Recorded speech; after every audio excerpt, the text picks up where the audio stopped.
चलिए दोस्तों, आज की कहानी को शुरू करते हैं। उससे पहले वीडियो को लाइक करके चैनल को सब्सक्राइब जरूर कर देना। मैं तुम्हें एक सिचुएशन दूंगी। तुम एक क्लाइंट हो और मैं कॉल एग्जीक्यूटिव। वो अब उसके सामने खड़ी थी, बहुत करीब। संजय की धड़कनों की रफ्तार बढ़ने लगी।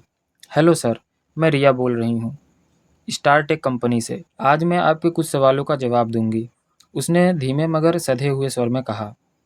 संजय ने जैसे स्क्रिप्ट भूल ही गया। उसकी नज़रें अब उस लहराते बालों, तीखी आंखों और हल्की मुस्कान में खो गई। रिया ने हल्की सी हंसी में कहा, क्लाइंट को ऐसे देखोगे तो सब कुछ खरीद लेगा, स्क्रिप्ट पढ़ने की ज़रूरत ही नहीं पड़ेगी। संजय झेप गया, सॉरी मैम। कोई बात नहीं। रिया कुर्सी पर बैठ गई। संजय, तुम्हें इस नौकरी की कितनी ज़रूरत है? संजय गंभीर हो गया। वह बोला, बहुत ज़्यादा। मेरे घर में सब मुझसे उम्मीद रखते हैं। रिया ने उसका चेहरा पढ़ा, फिर एक गहरी सांस ली। ठीक है, उसने कहा, तो मैं तुम्हें एक मौका देना चाहती हूँ, लेकिन इसके बदले मुझे भी कुछ चाहिए। संजय चौंक गया। मैम, क्या चाहिए आपको? रिया ने उसे देखा, उस नज़र से जो शब्दों से ज़्यादा कहती है। मुझे ईमानदारी चाहिए और भरोसा। मैं तुम्हारी परीक्षा लेने वाली हूँ, लेकिन यह परीक्षा किताबों से नहीं मिलेगी। अगले दिन संजय को रिया से एक मैसेज आया, शाम को ऑफिस के बाद मेरे अपार्टमेंट पर आ जाना। पते की ज़रूरत हो तो बताओ। संजय के दिल की धड़कनें तेज हो गई, लेकिन उसने ओके मैम लिखकर भेज दिया। शाम को वह जैसे ही रिया के प्लाट पर पहुंचा, दरवाज़ा खुला। रिया ने इस बार हल्की सी सिल्क गाउन पहना हुआ था।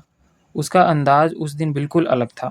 अंदर आ जाओ, उसने धीमे स्वर में कहा। कमरे में हल्की सी लाइट और सॉफ्ट म्यूजिक था।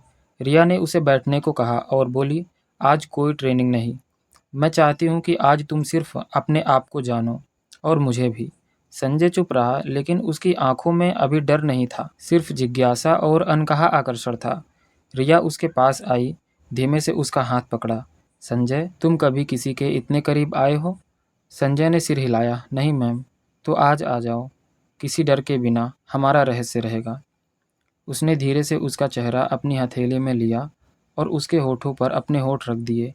एक लंबा, भावनात्मक और धीमा चुम्बन। यह कोई कामुक उत्तेजना नहीं थी, यह था एक तनाव से मुक्त कर देने वाला, भावों से भरपूर स्पर्श। उस रात कोई जल्दबाजी नहीं थी। रिया ने संजय के हाथों को अपने शरीर पर चलने दिया। उसने अपने बंधे हुए बालों को खोलकर उसकी उंगलियों को उनमें उलझने दिया। संजय की हर हरकत संकोच से भरी थी, लेकिन हर पल वो थोड़ा और नज़दीक आता गया।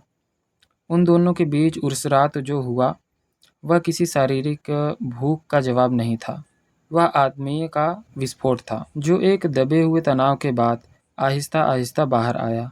सुबह जब सूरज की पहली किरण खिड़की से कमरे में आई, रिया ने संजय की ओर देखते हुए मुस्कुराते हुए कहा, अब तुम पास हो गए हो, और यह सिर्फ तुम्हारी वजह से नहीं, हमारी वजह से है। संजय ने कहा, मैं भी कल से बदल चुका हूँ। अब मैं सिर्फ नौकरी के लिए नहीं, तुम्हारे विश्वास के लिए काम करूंगा। दोस्तों, अगर आपको ये वीडियो पसंद आई हो तो वीडियो को लाइक करके चैनल को सब्सक्राइब करना मत भूलना।